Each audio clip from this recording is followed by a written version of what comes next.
Ritual, c'est un jeu pour 2 à 6 joueurs à partir de 10 ans pour des parties d'environ 30 minutes. C'est un jeu coopératif, à communication limitée et en temps limité. Un jeu dans lequel vous allez incarner des chamans et vous allez essayer d'accomplir donc un rituel qui va consister à collectionner un certain nombre de pierres élémentaires dans une combinaison bien particulière. Vous allez avoir plusieurs étapes et il va falloir essayer de se faire passer des messages uniquement en déplaçant ces pierres de différents endroits, en se les faisant passer, en les échangeant. Et donc je vais vous expliquer tout ça. Je vais expliquer dans un premier temps les règles pour 3 à 6 joueurs et je vous expliquerai rapidement les modifications à faire pour jouer à 2, en sachant que je n'ai pas essayé le mode de joueur. Pour la mise en place, vous allez commencer par décider de quel chapitre vous voulez jouer, en sachant qu'il y a 10 chapitres dans le jeu. Ici, j'ai mis la mise en place pour le chapitre d'initiation. C'est avec ce chapitre que je vais expliquer toutes les règles, et je vous laisserai découvrir les autres. Mais vous avez un petit livret, recueil de rituels, où vous avez donc les explications donc de rituels d'initiation, et après vous avez les différents autres rituels avec les petites spécifications de ce qu'il va falloir faire au niveau de ces pierres à récupérer. Et ça va être évidemment de plus en plus compliqué. Donc là, chaque rituel a sa petite plaquette ici, donc ça c'est la plaquette d'initiative, et a son lot de cartes qui vont correspondre aux 6 emplacements qui sont sur la plaquette. Ces cartes-là, vous allez donc prendre les cartes qui correspondent à la plaquette, évidemment, vous allez les mélanger, et pour la première manche, vous allez piocher une de ces cartes, la mettre de côté ici, et mettre le petit jeton 1 par-dessus, parce que à la première manche, vous allez devoir accomplir uniquement un de ces rituels. À la seconde manche, il faudra en accomplir 2, et à la dernière manche, il faudra accomplir les 3 derniers. Donc là, on met en place pour la première manche. Ensuite, vous avez un grand plateau ici sur lequel vous allez mettre toutes les différentes pierres élémentaires par-dessus, et vous allez en attribuer aléatoirement 4 à chaque joueur. Je vous conseille de les piocher directement dans le sac avant de les mettre au centre.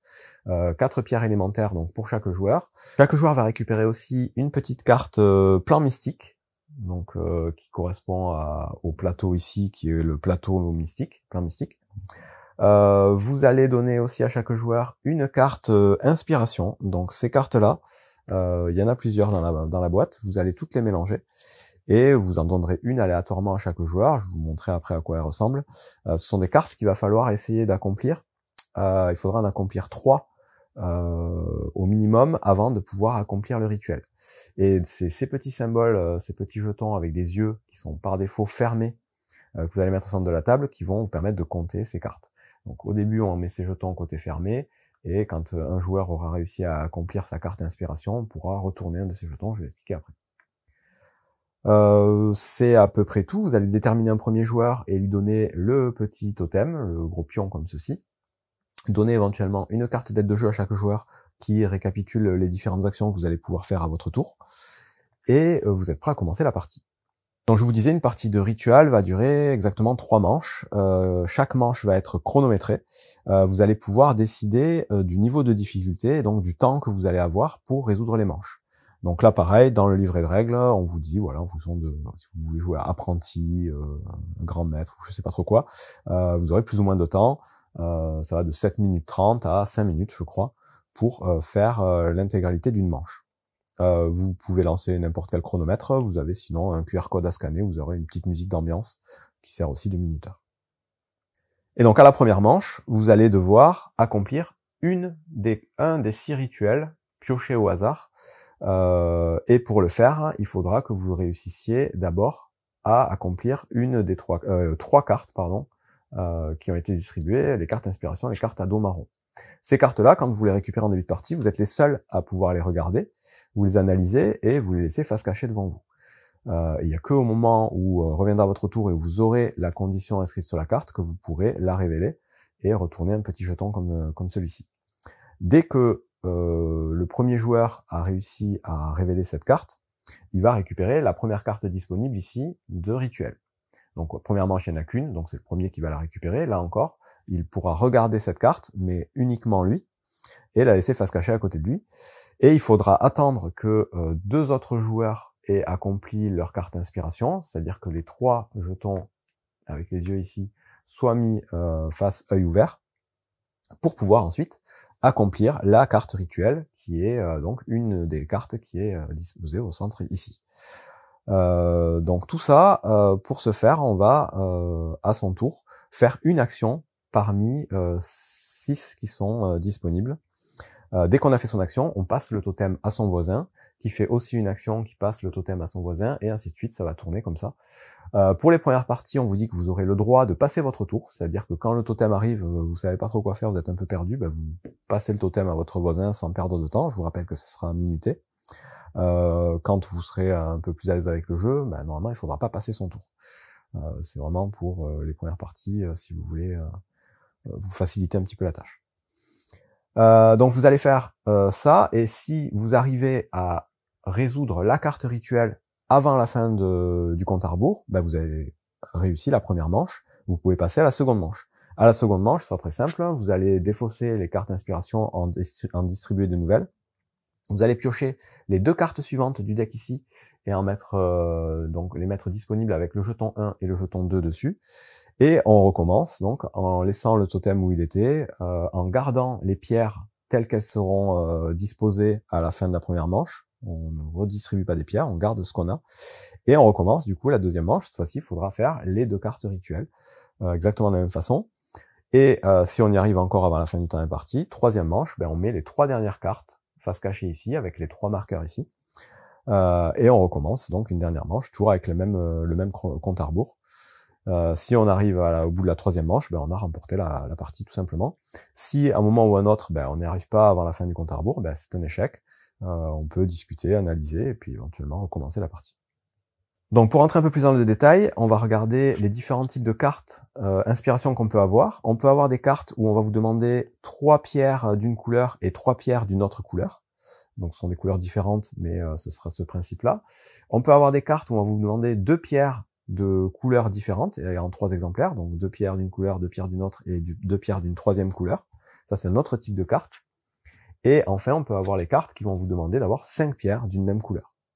Donc ce sera des combinaisons de ce type de cartes, vous voyez, 5, 2, 2, 2, 3, 3, 5, 5, 2, 2, 2, 3, 3, donc c'est que des cartes comme ça, c'est les couleurs qui changent. Donc ces cartes, je vous rappelle, on les distribue en début de partie, il n'y a que le propriétaire de la carte qui a le droit de la regarder et de savoir ce dont il a besoin. Le but du jeu, donc, c'est d'essayer d'avoir les pierres indiquées, donc je vais laisser face visible pour l'exemple, devant nous au moment où ça revient à notre tour, et dans ce cas-là, on pourra retourner la carte et la valider. Pour faire ça, on a une possibilité d'action donc de 6 actions à son tour. Bon, première action possible, donc c'est moi qui ai le totem, c'est moi qui commence à jouer, on lance le compte à rebours, et c'est parti. Première action que je peux faire, je peux prendre une pierre de mon voisin de gauche. Donc là, je laisse pas le choix, je prends une de ces pierres. Ça, je ne peux le faire que si mon voisin de gauche a au moins 3 pierres. Parce que pendant toute la durée de la partie, un chaman ne pourra jamais avoir moins de 2 pierres devant lui. C'est une règle de base. Donc s'il a 3 pierres ou plus, hop, je lui en prends une et je la mets de mon côté, uniquement son voisin de gauche. Deuxième action possible, c'est donner une pierre qu'on a de disponible à n'importe quel joueur. Donc là, pareil, je ne peux le faire que si j'ai au moins 3 pierres. Si j'en ai 2, je ne peux pas le faire puisque je ne peux pas avoir moins de 2 pierres. Donc là, j'en ai 4 au début de partie, je peux très bien prendre une pierre et la donner à un joueur. Et là, c'est pas à gauche ou à droite, c'est au joueur que je veux. Troisième action possible, c'est de placer une pierre sur son plan mystique. Donc le plan mystique, c'est la petite carte ici, là. On peut mettre une pierre dessus. Ça, on ne peut le faire que s'il n'y a pas déjà une pierre, parce que sur cette carte, il ne pourrait y avoir qu'une pierre au maximum pendant toute la partie.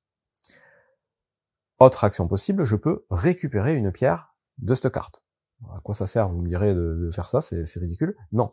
Les pierres qui sont placées ici, déjà, on peut pas se les faire prendre par les autres joueurs. Je vous dis, on peut prendre une pierre normalement à son voisin de gauche, on ne peut pas lui prendre sa pierre qui est sur la carte ici. Par contre, on peut toujours, nous, quand vient notre tour, donner cette pierre à qui on veut, ça y a pas de problème. Et le gros intérêt surtout d'avoir une pierre ici, c'est que n'importe quel autre joueur, à son tour, va pouvoir échanger la pierre qu'on a placée là contre une pierre qui est au centre. Et généralement, c'est une façon d'indiquer ce dont on n'a pas besoin pour essayer d'avoir des choses dont on a besoin. Donc là, si je mets ça ici, généralement, les autres vont comprendre que cette pierre, je m'en fous, il faut m'en donner une autre. Donc là, quand il va venir le tour du joueur d'après, il va pouvoir prendre ma pierre ici et l'échanger contre une autre couleur.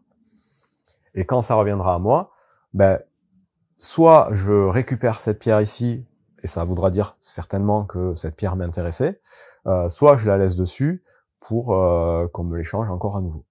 Donc voilà, c'est un des moyens de communication, on va dire, parce que je vous rappelle que oui, tout ça, on le fait sans parler. C'est un jeu à communication limitée.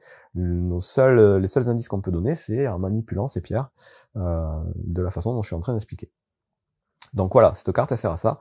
On met dessus, ou on récupère. Quand c'est dessus, les autres joueurs peuvent échanger. Nous, par contre, on ne peut pas échanger à notre tour. C'est vraiment que les autres joueurs qui peuvent nous échanger la pierre.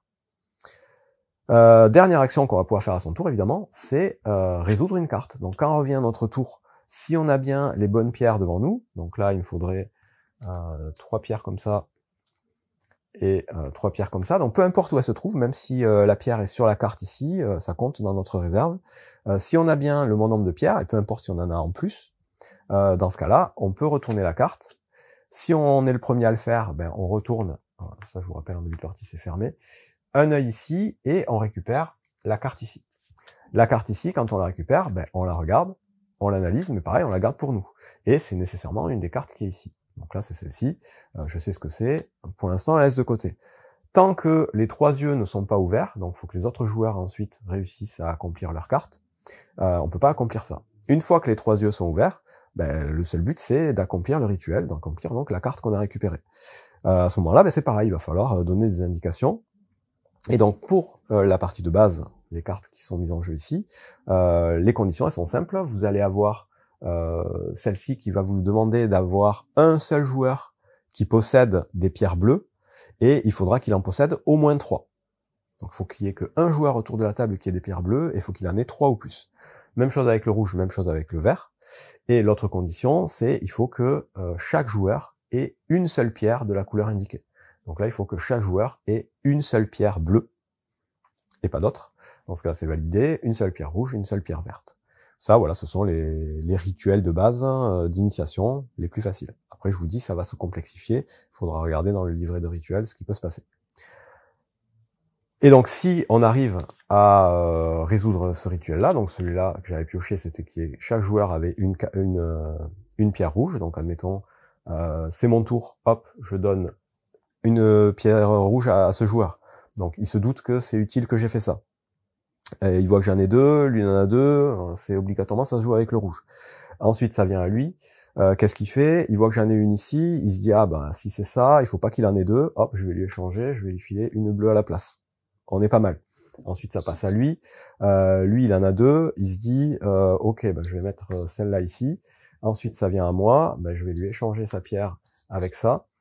Mais j'ai fait mon action, du coup je peux pas valider ma carte. Donc ça tourne.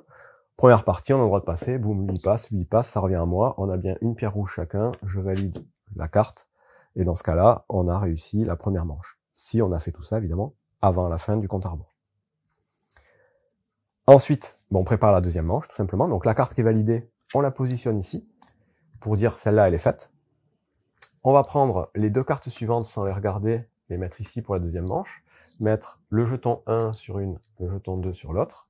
On va défausser les cartes inspiration qu'on avait utilisées pour la première manche et en piocher des nouvelles qu'on va regarder et qu'on va analyser. On garde les pierres telles qu'elles sont à l'endroit où elles sont pour chaque joueur et on recommence à l'endroit où était le pion premier joueur en relançant un compte à rebours, en remettant les yeux face fermée. Et c'est reparti pour un tour. Il va falloir d'abord faire nos cartes inspiration. Puis le premier qui l'a fait récupère la carte avec la valeur 1. Le deuxième qui fait sa carte inspiration récupère la carte avec la valeur 2. Et une fois que les 3 yeux, donc les 3 cartes inspiration sont révélées, il va falloir résoudre les rituels dans l'ordre des numéros. C'est-à-dire il faudra d'abord résoudre le rituel 1, puis le rituel 2. Encore une fois, si on y arrive avant la fin du compte à rebours, on a fini la seconde manche, on met les cartes aux bons endroits ici. Et on est prêt à faire la troisième manche, et à la troisième manche, on met les 3 dernières cartes. Il faudra faire les 3 rituels à la suite, dans le bon ordre. Voilà, c'est à peu près tout pour les règles du jeu de base. Donc voilà, communication limitée, il faut communiquer en déplaçant nos petites pierres à droite et à gauche. Ça, c'est si on joue à 3 ou 4, 5 ou 6 joueurs. Si on joue à 2, il y a une petite variante un peu particulière, où chaque joueur va avoir 2 ensembles. En gros, chaque joueur va jouer avec comme s'il avait 2 joueurs. Donc il aura 2 plans mystiques il aura 2 ensembles de 4 pierres au début de partie. Et 2 cartes d'inspiration à valider. Le joueur d'en face aura la même chose. Et au niveau des actions, donc, on va pouvoir donner une pierre d'un de ces ensembles à notre adversaire. On peut pas s'échanger des pierres entre nos deux ensembles. C'est vraiment par rapport à son adversaire. On va pouvoir évidemment placer une pierre sur notre plan mystique. Notre adversaire va pouvoir échanger la pierre qu'on a mise sur le plan mystique. Et on va pouvoir récupérer une pierre du plan mystique, tout simplement. Là, un chaman ne peut jamais avoir moins de 3 pierres dans ses ensembles, c'est ce qui est indiqué. Et par contre, il y a un petit truc qui me pose problème. Donc évidemment, on peut résoudre les cartes. Et donc la subtilité que j'ai pas trop compris, et je vous dis j'ai pas encore testé, c'est qu'on vous dit qu'à 2 joueurs, on est obligé de résoudre ces 2 cartes inspiration en même temps. Donc on doit avoir les bons ensembles. On peut utiliser un ensemble pour résoudre une carte, un autre pour résoudre une autre, de ce que j'ai compris. Mais il faut résoudre les ensembles en même temps, sauf que on commence avec 4 pierres chacun, et que pour résoudre une carte, il faut parfois avoir jusqu'à 6 pierres devant nous. C'est 5 ou 6. Donc c'est 6 si on a cette carte, 6 si on a cette carte. Ça peut être 5 si on a les cartes qui en demandent d'une seule couleur. Mais comme on ne peut pas avoir moins de 3 pierres, comme c'est indiqué dans l'aide de jeu, devant un ensemble, et qu'on commence avec 4 et 4, ben je vois pas comment c'est possible en fait. Donc pour moi, il y a un petit souci quelque part. J'ai pas trouvé sur internet où ça se situait, parce que là, pour réussir à avoir 6 pierres, ça veut dire que mon adversaire doit m'en donner 2, et si je dois en avoir 6 ici, il doit m'en donner 2 aussi. Donc ça veut dire qu'il va se retrouver avec 2 et 2, et donc il respecte pas la règle d'avoir moins de 3 pierres. Donc pour moi, il y a un problème. De toute façon, clairement, je pense pas que ce soit un jeu idéal pour jouer à 2, mais voilà, je saurais pas vous dire ce qu'il faut faire dans ces conditions. Le fait de devoir résoudre ces cartes en même temps, pour moi, ça pose problème. Je pense qu'il faut laisser le choix de pouvoir le faire l'une après l'autre. Mais bon, j'en sais pas beaucoup plus. Voilà, c'est tout pour Ritual, un jeu donc à communication limitée qui vient jouer un peu dans la même catégorie que Tech Time, qui est sorti à peu près au même moment cette année. Clairement, Tech Time est beaucoup plus facile d'accès, beaucoup plus familial, et au moins aussi intéressant. Celui-là, il va falloir vraiment s'acharner pour réussir. C'est beaucoup plus compliqué à jouer, et il faut les joueurs qui aiment ce genre de jeu. C'est assez particulier. Moi, dans mon entourage, ça a pas trop bien marché, celui-ci. Mais bon, ça peut plaire, je pense, à pas mal de monde quand même. Voilà, bon jeu.